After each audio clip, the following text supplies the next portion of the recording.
صلوا على محمد وآل محمد. اللهم صل على محمد وآل محمد. اللهم صل على محمد وآل محمد. اللهم صل على محمد وآل محمد.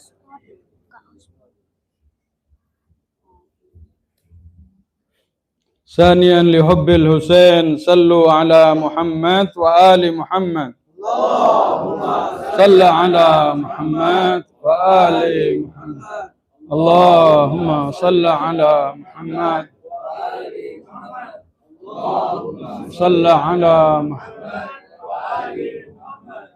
قد أفلح من صلى على محمد وآل محمد بأعلى أصواتكم.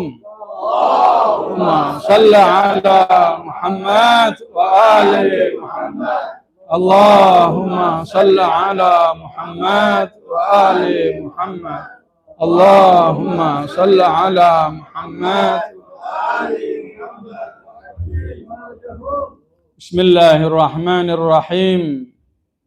الحمد لله رب العالمين القائل في كتابه المبين: ومن يقتل مؤمنا متعمدا فجزاؤه جهنم خالدا فيها وغضب الله عليه ولعنه وعد له عذابا عظيما.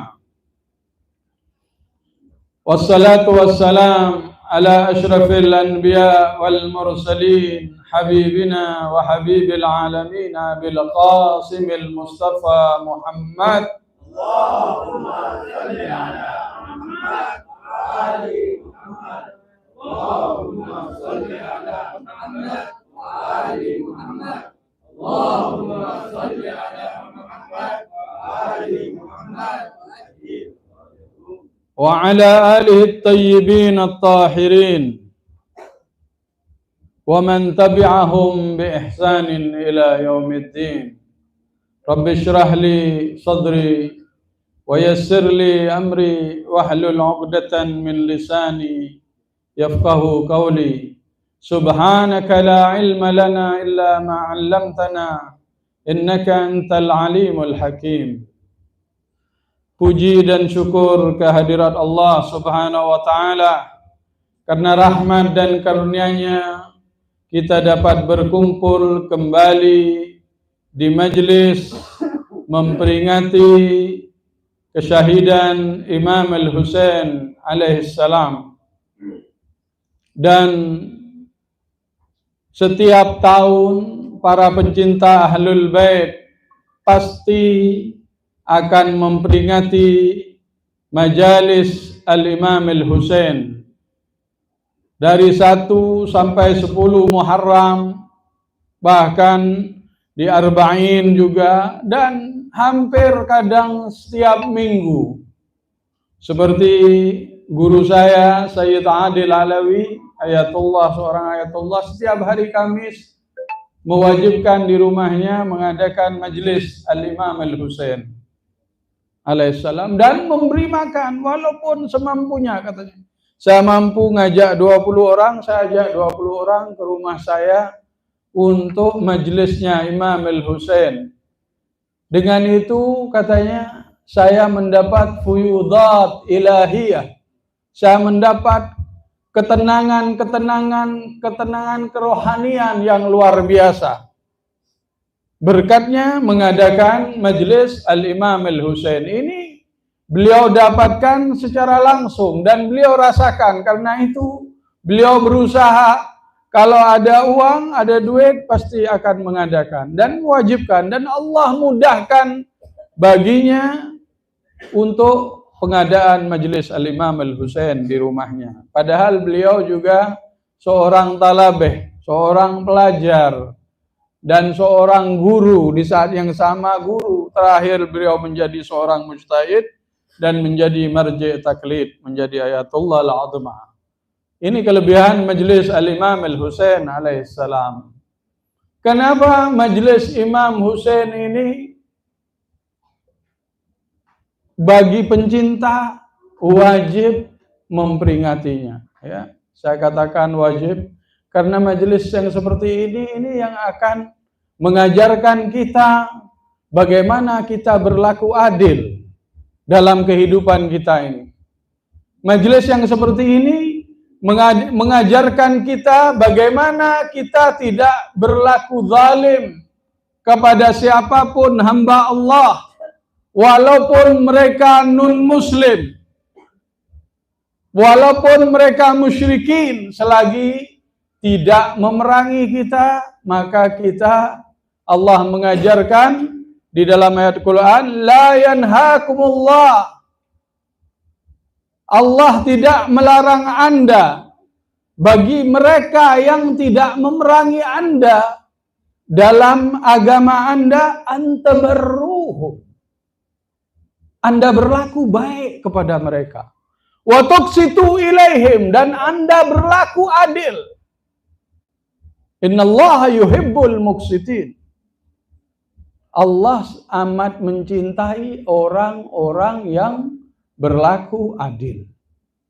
Ya bayangkan hal yang seperti ini dianggap kecil padahal ada rujukannya di Al-Quran. Kenapa Imam Husain berperang melawan tirani yang zalim? Karena beliau ingin menegakkan keadilan di umat Muhammad. Karena beliau ingin menjalankan isi ayat Al-Quran tadi.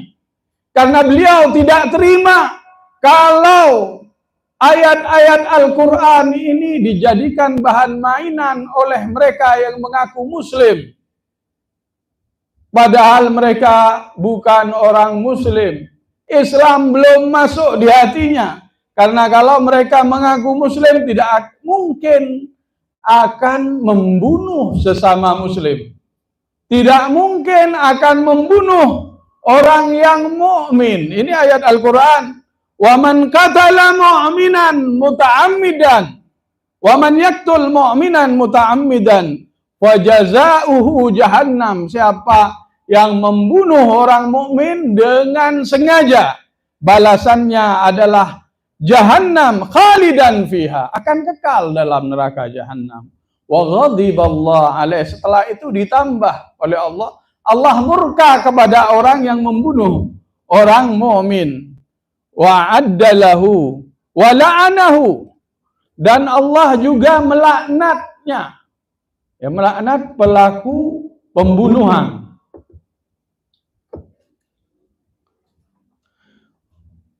Bukan hanya tempatnya di neraka, tapi Allah murka, Allah melaknat, dan Allah menyiapkan untuknya azab yang amat besar, adzaban azimah. Dan yang dilakukan oleh Bani Umayyah, yang dibunuh bukan orang biasa, orang yang amat dicintai oleh Rasulullah, orang yang Rasulullah kalau sujud saking cintanya kepada Al-Hasan wal Husain, dinaiki tubuhnya fa'atala sujud, memanjangkan sujudnya, tidak ingin ini Al-Hasan wal Husain jatuh dari tubuhnya. Bagaimana Ar-Rasul memposisikan Al-Imam Hasan dan Imam Husain? Luar biasa. Orang yang selalu dicium oleh Al-Imam Al-Husain lehernya, karena tahu di tempat tersebut Al-Husain akan disyahidkan. Tapi leher ini oleh Bani Umayyah yang mengaku Muslim, mengaku bersyahadat, sudah tidak ada harganya. Orang yang diposisikan oleh Rasulullah, lahmuhum lahmi, daging mereka dagingku, wadamuhum dami, darah mereka darahku. Yu'limuni ma yu'limuhum, menyakiti aku apapun yang menyakiti mereka. Wa yuhzinuni ma yuhzinuhum, yang membuat mereka sedih akan membuat aku sedih. Ana harbun liman harabahum, aku perang terhadap orang yang memerangi mereka. Wa silmun liman salamahum, dan aku damai terhadap orang yang damai dengan mereka. Ini posisi Al-Imam Al-Husain. Dagingnya dagingku, darahnya darahku. Apa yang kita dapat ambil kesimpulan kalau sudah dikatakan dagingnya Imam Husain, dagingnya Rasulullah, darahnya Imam Husain, darahnya Rasulullah, berarti pembunuh Imam Husain, pembunuh Rasulullah sallallahu alaihi wasallam. Ini yang kita dapat paham. Ini yang digambarkan oleh Rasulullah, dan ada riwayat ini dalam kitab-kitab tafsir ahli sunnah, terutama baca kitab As-Suyuti. Di sana ketika turun ayat Tarhir, Imam Suyuti membawa riwayat ini tentang lahmuhum lahmi wa damuhum dami yu'limuni ma yu'limuhum. Imam Suyuti mentafsirkan ayat Tathir dengan hadis tersebut. Menghidupkan Karbala berarti menghidupkan Rasulullah sallallahu alaihi wasallam.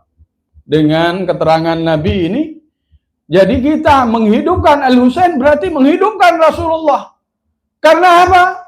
Karena mereka lahmuhum lahmi wa damuhum dami. Nabi yang mengatakan.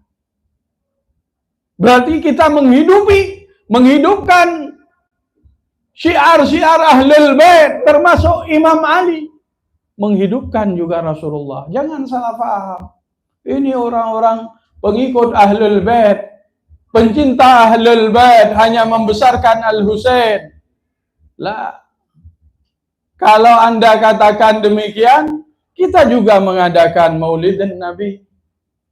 Kita juga mengadakan syiar-syiar yang dilakukan amatun nas, seperti Isra Mi'raj kita mengadakan, Bi'satur Rasul kita mengadakan, semua syiar-syiar dalam Islam kita mengadakan. Tapi kenapa kita melebihkan Al-Imam Al-Husain di sini? Bukan berarti memposisikan Imam Husain di atas Rasulullah. Nah, karena kita mau menunjukkan bahwa kita ini pencinta Rasulullah yang khusus. Mengapa? Karena Rasulullah yang menyuruh umat ini mencintai Al-Hasan dan Husain. Ini khusus, tidak semua orang yang akan mencintai Al-Husain. Tidak semua orang yang sedih dengan kesedihannya Al-Husain. Sallu ala Muhammad wa ali Muhammad.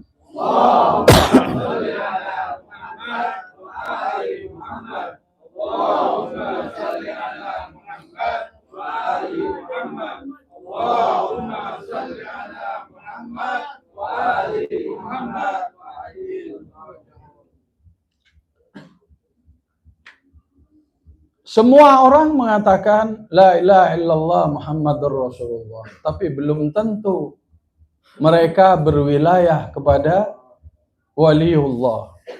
Belum tentu. Aliun waliullah, meyakini Ali adalah waliullah, pengganti Rasulullah yang langsung? Tidak. Umat ini sudah berpecah belah selepas kemangkatan Rasulullah. Jadi di sini sudah ada perbedaan. Di zaman Rasulullah sudah ada perbedaan. Dan Rasul mengamati hal tersebut. Ketika turun khairul bariyah, manhum khairul bariyah ya Rasulullah. Rasul mengatakan anta wa syi'atuka ya Ali. Siapa itu sebaik-baik manusia ya Rasulullah? Rasul menjawab, engkau dan pengikutmu wahai Ali. Berarti di sana ada, sudah di zaman Nabi ada yang tidak mau mengikuti Ali. Karena itu tidak semua. Kalau sahabat semua khairul bariyah, tidak perlu Nabi menerangkan anta wa syi'atuka ya Ali khairul bariyah. Kalau semua khairul bariyah, tidak akan terjadi perang Jamal. Tidak akan terjadi perang Nahrawan. Tidak akan terjadi perang Siffin. Apakah mungkin yang khairul bariyah memerangi khairul bariyah? Ini hal yang mustahil. Jadi di zaman Rasulullah sudah ada. Pengikut Rasul yang benar-benar hak adalah yang mengikuti Ahlul Bait. Karena itu Nabi berpesan, Ahlu baiti fikum kasafinati Nuh, man rakibaha naja wa man takhallafa anha ghariqa wa halak. Ahlul baitku di antara kalian bagaikan bahteranya Nabi Nuh, yang menaikinya selamat, yang meninggalkannya akan tenggelam dan binasa. Di sini Nabi mau menggalakkan para sahabatnya agar mengikuti Ahlul Baitnya dan jangan memusuhi mereka. Dari sini sudah dapat difaham bahwa akan ada orang-orang yang memerangi mereka. Ternyata ada. Setelah mangkatnya Rasulullah diperangi ini Ahlul Bait. Imam Ali diperangi, Imam Hasan diracun, Imam Husain disembelih di padang Karbala, kemudian semua ashabi udul, semua para sahabatku adil. Ini nggak benar, nggak masuk di akal. Pembunuh dibilang adil, sedangkan Al-Quran mengatakan kepada kita, wa man yaqtul mu'minan muta'ammidan fajazauhu jahannam. Mana yang benar, omongan mereka yang mengatakan semua sahabat adil, atau Al-Quran yang benar? Ini dalam surah An-Nisa ayat 93. Al-Quran mengatakan siapa yang membunuh seorang mukmin sengaja, balasannya jahannam, khalidan fiha, akan kekal di dalamnya. Wa ghadiballah alaih, dan Allah akan murka kepadanya. Wa la'anahu, Allah melaknatnya. Laknat ini apa? Diputus rahmat Allah daripadanya. Yang main-main rahmat Allah. Inna rahmatallah qaribun minal muhsinin. Sungguh rahmat Allah ini akan dekat kepada orang yang berlaku baik. Kalau sudah membunuh, gimana rahmat Allah akan datang? Wa'adda lahu azaban azima. Allah mempersiapkan untuknya azab yang sangat besar. Jadi dari ayat Quran ini kita sudah bisa menentukan masa depan kita. Kita mau mengikuti Safinatun Najah atau tidak? Nggak mungkin semua sahabat, semua tabi'in khairul bariyah. Nggak mungkin. Ya enggak? Kalau semua khairul bariyah, nggak ada perang Jamal, perang Siffin, perang Nahrawan, dan perang sampai sekarang. Sampai sekarang kita belajar memihak kepada keadilan, memihak kepada kebenaran, karena kita belajar dari Madrasah Karbala. Kita belajar dari Madrasah Karbala, kita tahu siapa yang memihak kepada Syaitanul Akbar Amerika dan Israel, dan siapa yang memihak kepada musuh Syaitanul Akbar. Dari sini kita belajar dari mana Madrasah Karbala? Belajar dari Al-Quran. Ya. Sayyid Hasan Nasrullah pernah berkata apa? Ada orang bukan pengikut Ahlul Bait di Lebanon tapi rajin baca Al-Quran. Sampai kepada satu ayat, la tajidanna asyaddan nas adawatan lil ladzina amanu al-yahud. Kata Sayyid Hasan Nasrullah, orang ini merenungkan paling kuat permusuhannya, kata Allah di dalam Al-Quran, kepada orang mukmin ini orang Yahudi. Al-Yahud, siapa musuhnya sekarang yang paling kuat? Dilihat, paling ditakuti sama Yahudi ini Hezbollah, Iran. Dilihat, madhabnya apa? Kok paling ditakuti? Madhabnya apa? Syiah Isna Asyariyah. Allah katanya. Menurut Allah di Al-Quran, musuhnya Yahudi paling kuat di mukmin. La tajidanna asyaddan nas adawatan lilladzina amanu. Menurut Al-Quran, musuh terkuat kepada Yahudi ini orang-orang mukmin. Berarti orang Syiah ini, kata orang Sunni, berarti yang mukmin ini orang Syiah. Saya mau masuk Syiah. Salawat. Allahumma shalli ala Muhammad wa ali Muhammad. Allahumma shalli ala Muhammad wa ali Muhammad.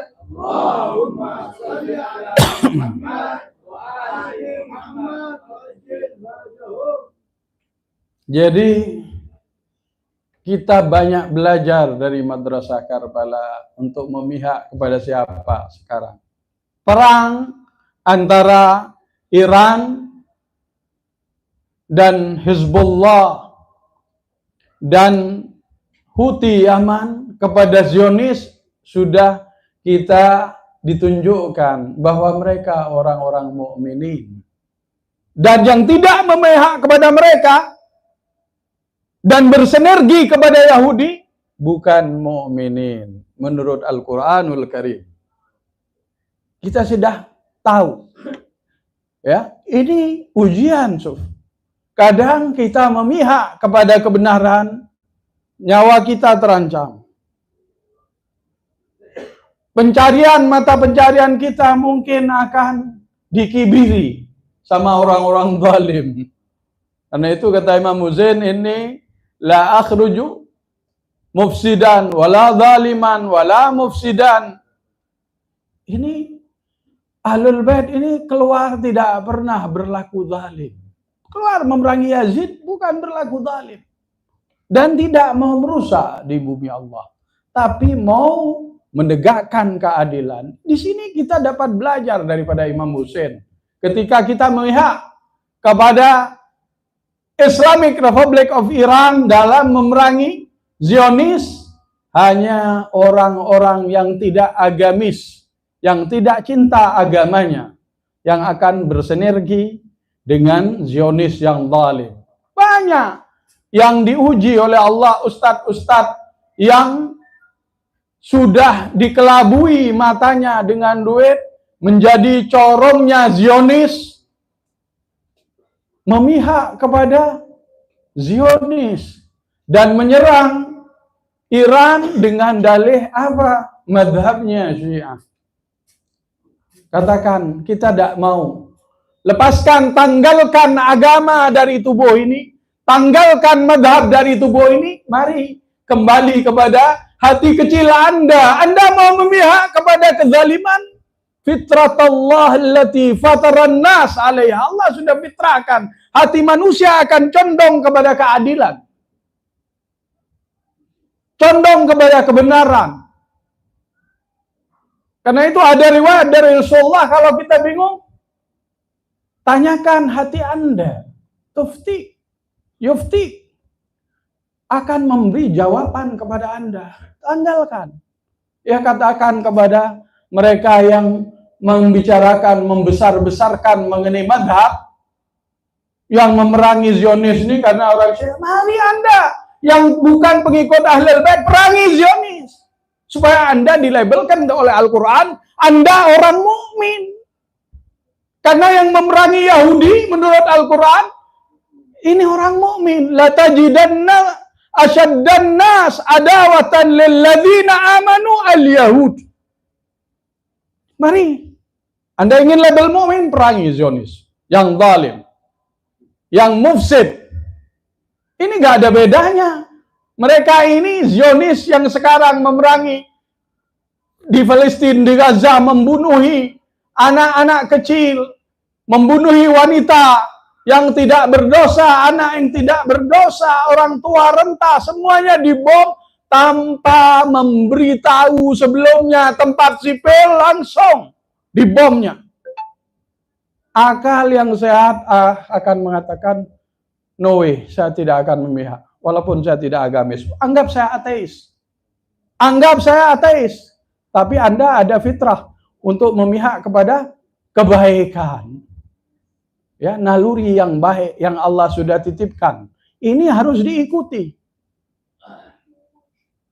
Ini yang digembar-gemborkan sengaja mau menggembosi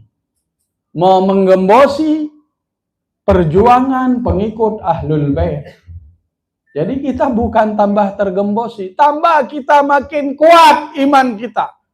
Dengan peperangan ini, tambah kita yakin kita mengikuti Siratal Mustaqim. Kita sudah di Siratul Mustaqim. Tapi pengikut Ahlul Bait ini ujiannya besar. Walaupun Anda tetap mengikut, Anda akan disesatkan. Anda akan dikatakan apa?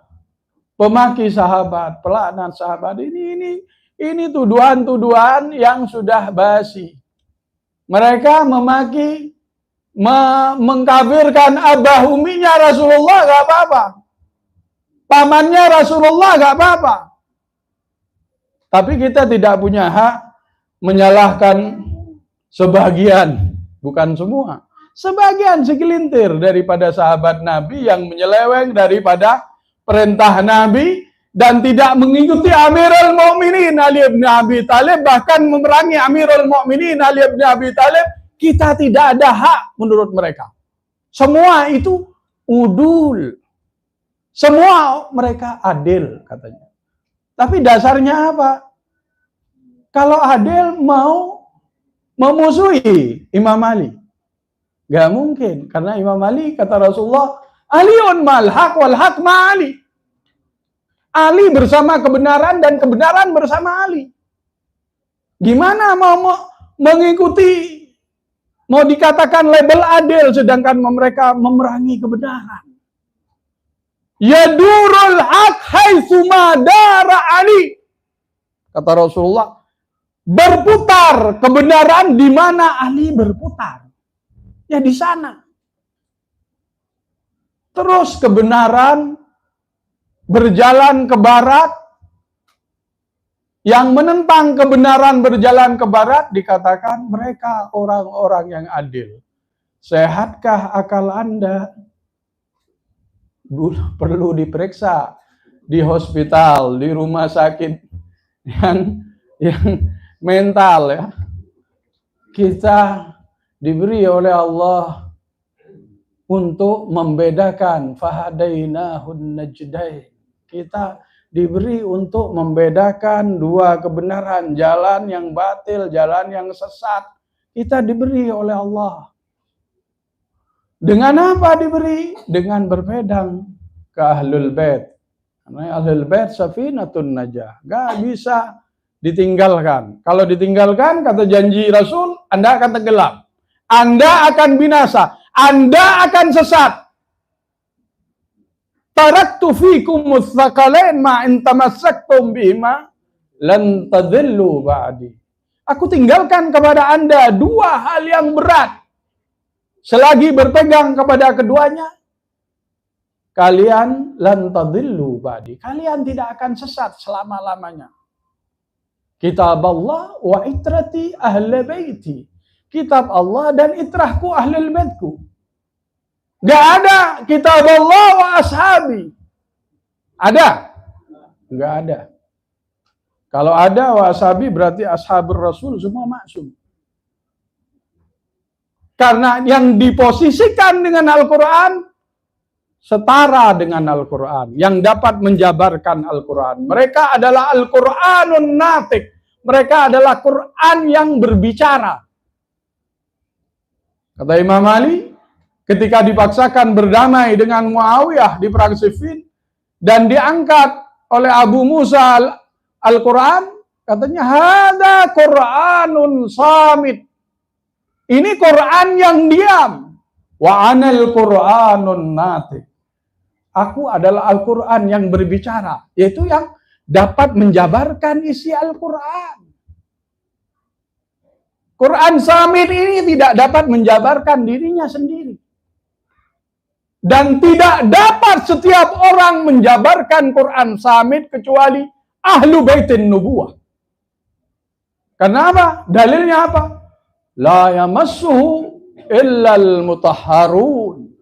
Tidak dapat menyentuh isi Al-Quran dari dalamnya, penjabarannya, illal mutahharun, kecuali orang-orang yang disucikan oleh Allah. Ini Allah yang mengatakan di dalam Al-Quranul Karim. Yang mau isi seluk-beluknya isi Al-Quran, Al-Mutahharun. Kalau bukan Mutahharun, jangan sok menafsirkan Al-Quran. Para mufassirin yang selamat, yang menafsirkan sesuai dengan Ahlul Bait, tafsiran Ahlul Bait alaihimussalam. Bersandarkan kepada mereka, baru akan benar. Gak bersandar sama Ahlul Bait, pasti tenggelam dan binasa. Sallu ala Muhammad wa ali Muhammad. Allahumma salli ala Muhammad wa ali Muhammad. Allahumma salli ala Muhammad wa ali Muhammad. Allahumma salli ala Muhammad wa ali Muhammad. Saya ingin membicarakan juga riwayat daripada Imam Ridha alaihissalam.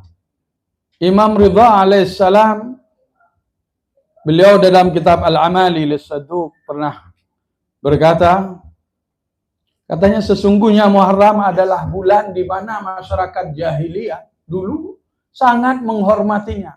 Bahkan mereka mengharamkan peperangan di bulan Muharram. Orang jahiliyah dulu. Karena saking menjaga bulan Muharram ini. Mungkin sudah turun-temurun dari anbiya Allah yang terdahulu untuk menghormati bulan Muharram. Tapi kata Imam Ridha, ini setelah itu kaum ini membantai Al-Husain. Tidak ada karamahnya ini bulan Muharram. Kemuliaan bulan Muharram mereka tobos. Kehormatan, kesucian bulan Muharram mereka hilangkan. Ini Bani Umayyah yang mengaku muslim. Sehingga kami dibunuh Ahlul Bait, kata Imam Ali Ar-Ridha. Dan putri-putri kami, dari keluarga kami, keluarga Al-Husain dari Ahlul Bait, digiring, dipermalukan di jalanan. Kehormatan bulan Muharram nggak ada. Kesahidan Al-Husain katanya amat memilukan sehingga kami sering menangis, kata Imam Ridha.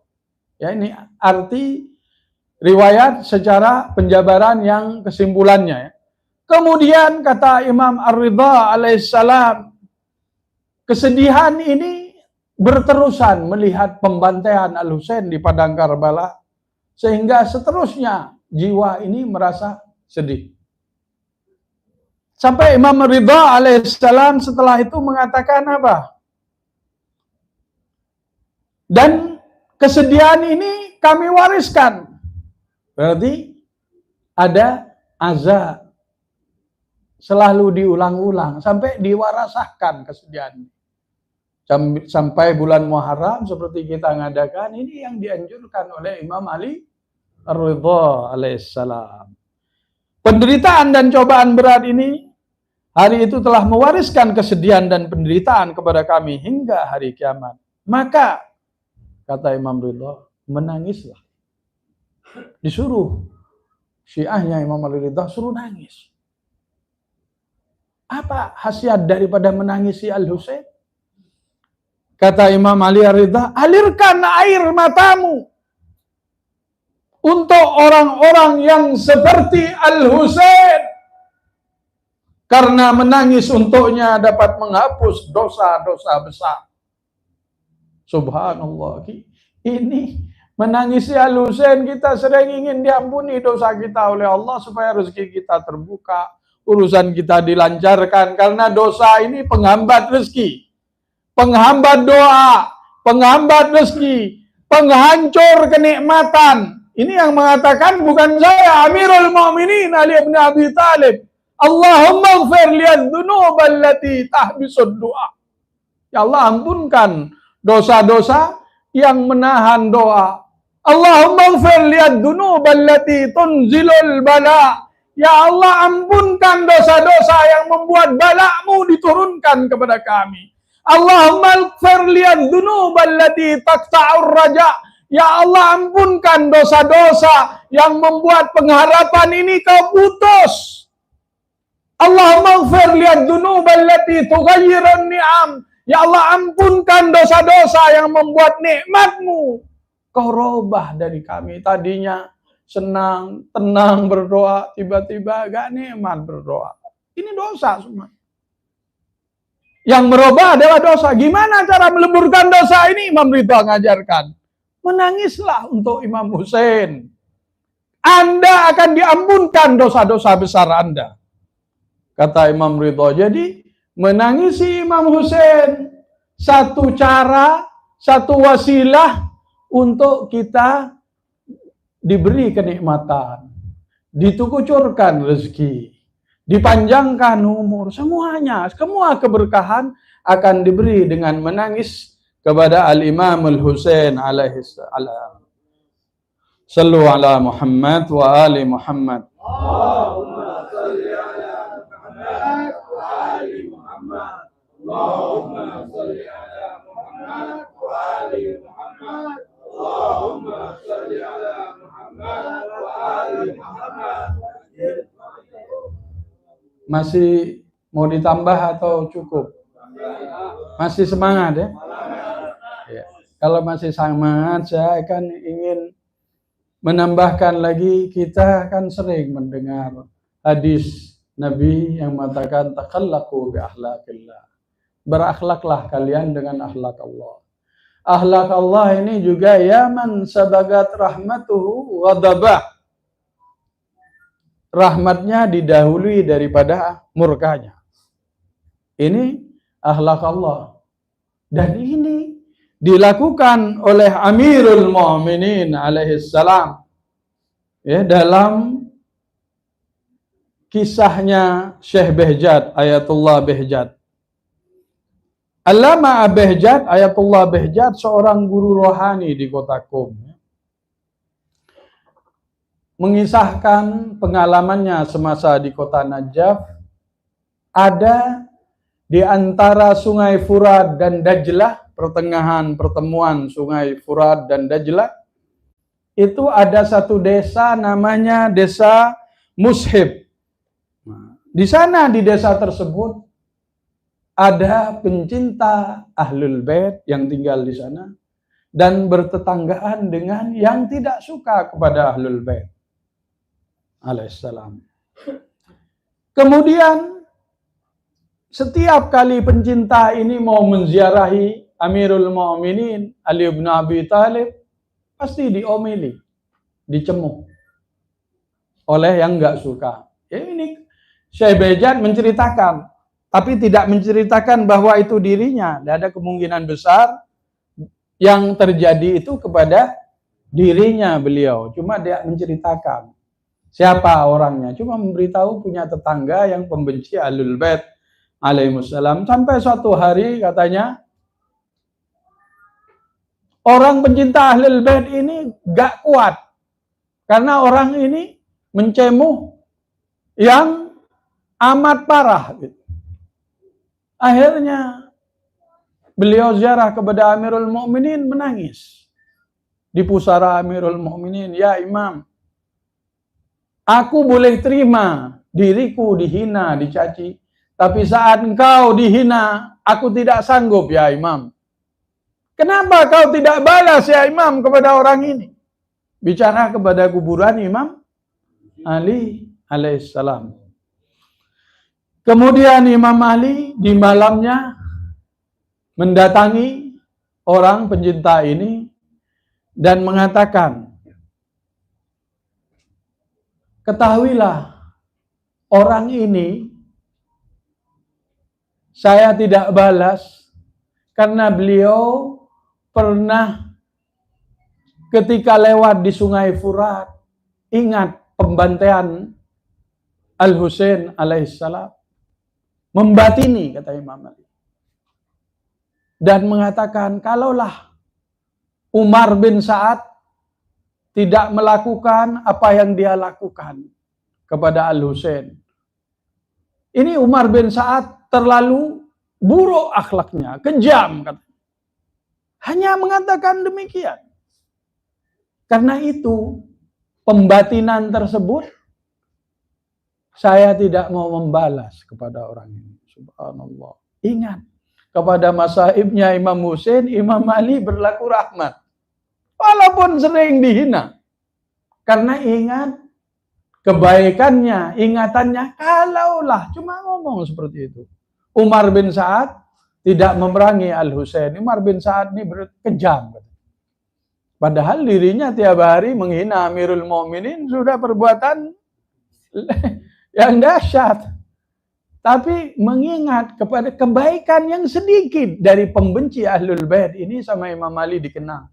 Karena kenangan tersebut saya tidak mau mendoakan yang gak baik kepada orang ini. Ini bayangkan sob. Ya man sabagat rahmatuhu wadabah. Akhlaknya Allah. Di sini Amirul Mukminin menahan amarahnya, mendahulukan rahmatnya kepada orang ini. Tidak mau mendoakan tidak baik. Ini yang akan membuat para pencinta Ahlul Bait hadir di majelis seperti ini sekarang pasti akan dikenang oleh Amirul Mukminin. Pasti semua hajat kita akan dimintakan oleh Amirul Mukminin kepada Allah. Karena yang sedikit musuhnya Amirul Mukminin tidak mau doa yang gak baik. Apalagi kita yang setiap hari di bulan Muharram menangisi putranya Al-Husain. Memperjuangkan perjuangannya Al-Husain alaihissalam. Pasti Amirul Mukminin tidak buta terhadap langkah-langkah kita, perjuangan kita, ucapan kita, doa kita, makanan yang dihidangkan untuk majelisnya Amirul Mukminin pasti akan dibalas oleh Amirul Mukminin. Yang dihidangkan untuk Imam Husain pasti akan dibalas oleh Rasulullah, pasti akan dibalas oleh Fatimah Zahra alaihissalam, dan pasti akan menjadi timbangan amal orang tua kita yang sudah meninggal pasti, dan amal kita juga. Ya, mudah-mudahan langkah-langkah kita ini diberkahi oleh Allah, dicucuri rahmat oleh Allah, diberi ketenangan oleh Allah, diberi fuyudat ilahiyah, yang ketenangan dari Allah, kenikmatan rohani dari Allah yang luar biasa. Bihaqqi Muhammad wa ali Muhammad. Al-Fatihah ma'as salawat. Allahumma shalli ala Muhammad.